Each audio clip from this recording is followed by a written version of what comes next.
ठीक है, क्या पढ़ना है आज हम लोग को? प्रतिरोध किसे कहते हैं? तो याद रखेंगे, किसी चालक पदार्थ का वह गुण, किसी चालक पदार्थ का वह गुण जो उस पदार्थ से होकर प्रवाहित होने वाली विद्युत धारा को, विद्युत धारा का विरोध करता है, उसे हम लोग क्या करते हैं? प्रतिरोध करते हैं। फिर से ही, प्रतिरोध किसे कहते हैं? तो किसी चालक पदार्थ का वह गुण, चालक पदार्थ तो समझ में करता है कौन कौन? सोना, चांदी, तांबा, लोहा, सब क्या है? चालक पदार्थ है। किसी चालक पदार्थ का वह गुण जो उस पदार्थ से होकर प्रवाहित होने वाली विद्युत धारा, मतलब उससे करेंट पार होने वाली विद्युत धारा का विरोध करता है, उसको क्या करता है? विरोध करता है। उसे हम लोग क्या करते हैं? प्रतिरोध करते हैं। प्रतिरोध का प्रायः हम लोग किससे सूचित करते हैं? आर से सूचित किया जाता है। प्रतिरोध को प्रायः आर द्वारा सूचित किया जाता है। प्रतिरोध का ऐसा मात्रक ओम होता है। प्रतिरोध का ऐसा मात्रक, 1 नंबर फिक्स हो गया यहाँ। प्रतिरोध का ऐसा ही मात्रक 100% है, पूछ देता है। 99% का है कि क्वेश्चन आपको 1 नंबर रहबे करेगा। अब है आगे हम लोग को, प्रतिरोध को हम लोग किसे सूचित करते हैं? आर से। प्रतिरोध को किसे सूचित करते हैं? आर से। और भी प्रतिरोध बराबर होता है V बटा आई। V मतलब विभवांतर, आई मतलब विद्युत धारा। विभवांतर को किसे सूचित करते हैं हम लोग? V से। अब विद्युत धारा को ऐसे हिंदी में भी याद रख सकते हैं, प्रतिरोध बराबर क्या होता है? विभवांतर बटा विद्युत धारा। ठीक है, प्रतिरोध बराबर विभवांतर बटा विद्युत धारा, या सीधे याद रखेंगे R बराबर V बटा आई। R बराबर V बटा आई। R बराबर V बटा, V का अर्थ होता है विभवांतर, I का अर्थ होता है विद्युत धारा, R का अर्थ होता है प्रतिरोध। इसी को हम लोग, प्रतिरोध को क्या होता है? ओम।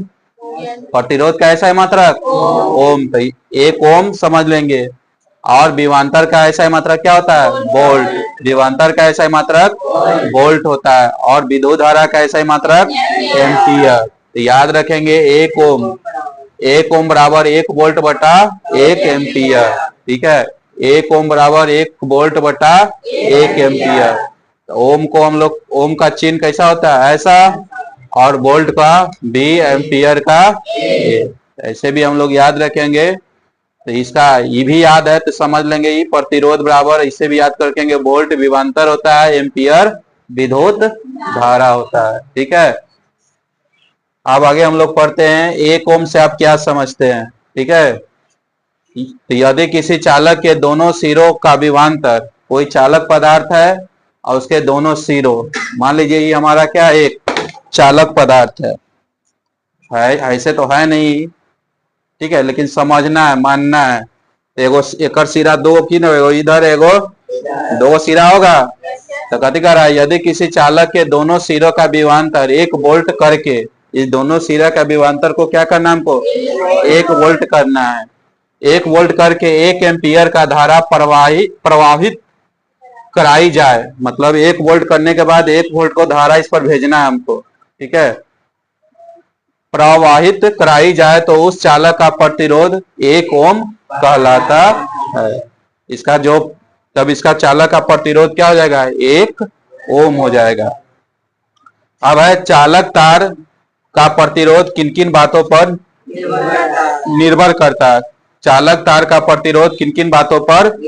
तो याद रखेंगे, किसी चालक का प्रतिरोध निम्न बातों पर निर्भर, एक चालक की लंबाई पर, दूसरा चालक तार का प्राकृतिक पर, चालक तार पर, चालक तार के अनुप्रस्थ परिच्छेद के क्षेत्रफल पर, चालक तार के अनुप्रस्थ परिच्छेद के क्षेत्रफल पर।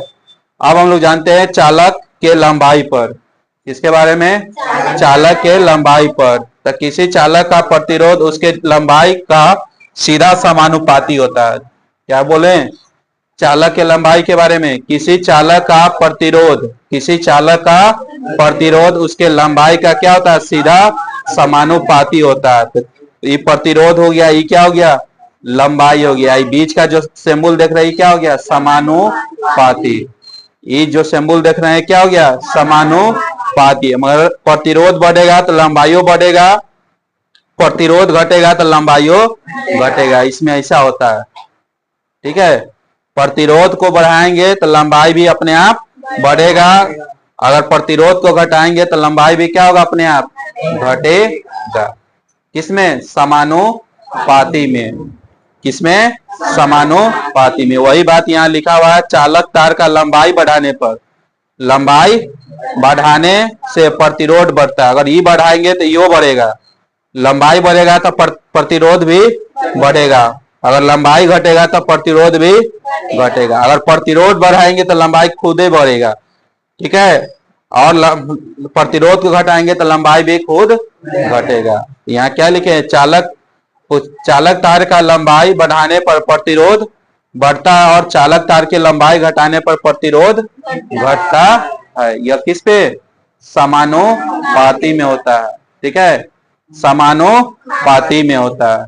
अब है चालक तार के अनुप्रस्थ परिच्छेद के क्षेत्रफल पर। तो जब किसी चालक तार का क्षेत्रफल को बढ़ाया जाता है तो उसका प्रतिरोध घट जाता है, अर्थात क्षेत्रफल और प्रतिरोध में व्युत्क्रमानुपाती संबंध होता है। आप समझिए, यहाँ पर मेन बात समझना है।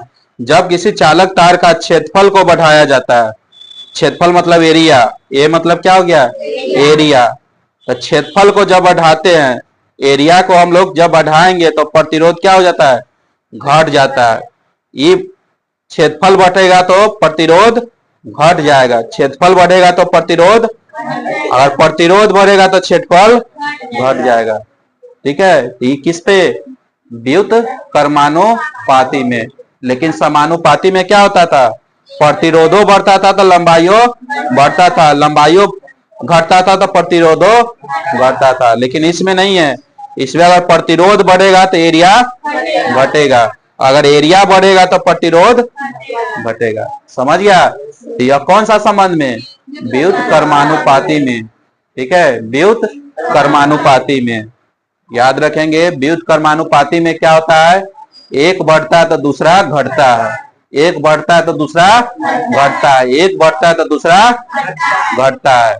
और समानुपाती में क्या होता है, एक बढ़ता है तो वो दूसरा भी बढ़ता है, एक घटता है तो दूसरा भी घटता है। समझ गए, अनुपाती और समानुपाती और व्युत्क्रमानुपाती, यह आपको मैथ में भी पढ़ना होता है। ठीक है, मैथ में भी पढ़ना है। जब अनुपात समानुपात चैप्टर हम लोग 8 क्लास में पढ़े होंगे तो उस समय पढ़ना होता है।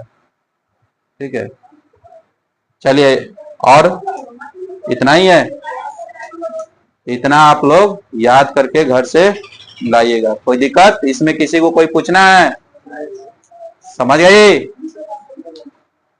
याद रखना है कि अनुपात समानुपात में क्या होता है, दोनों क्या होगा, बढ़ता है ही है। लंबाई बढ़ेगा तो प्रतिरोध भी बढ़ेगा, अगर प्रतिरोध घटेगा तो लंबाई भी घटेगा। लेकिन व्युत्क्रमानुपाती में क्या होता है, प्रतिरोध बढ़ेगा तो एरिया घटेगा, अगर एरिया बढ़ेगा तो प्रतिरोध घटेगा। इतना आप लोग घर से याद करके आइएगा। चलिए मैथ कर